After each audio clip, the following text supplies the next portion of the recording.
এবছরের মতো শীত হাঁটা মেরেছে ঠিকই, কিন্তু বাড়িতে এখনো খানিকটা ঝোলাগুড় আর পাটালি তো রয়ে গেছে দেখি।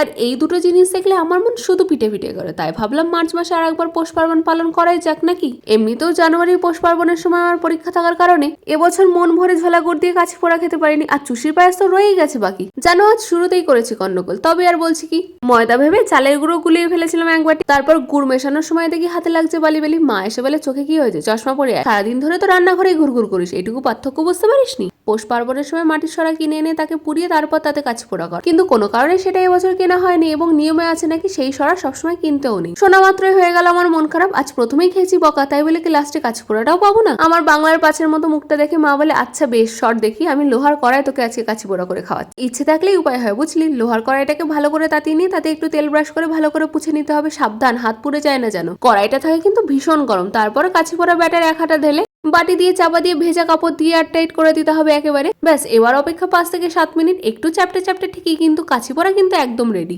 এদিকে মালপোয়া পাটিসাপটা চালের রুটিও রেডি। এইবার সব থেকে কঠিন কাজ হচ্ছে চুষি কাটা। রান্নাটা অবশ্যই জল ভাত, কিন্তু ওই যে টাইম লাগে একটু বেশি। চালের গুঁড়োটাকে একটু গরম জলে আটা মাখার মতো মেখে নিয়ে আমি আর মা নিয়ে বসেছিলাম আর্ধেক আর্ধেক করে চুষি কাটবো বলে। মা এদিকে এক্সপার্টদের মতো চুষি কেটে যাচ্ছে স্পিডে, আমি এদিকে কিছুক্ষণ মায়ের দিকে হাঁ করে তাকিয়েছিলাম, কি করে পারফেক্ট চুষি কাটে সেটা বুঝবো বলে। ধুর, আমার দিয়ে তো আর কিছু হলো না।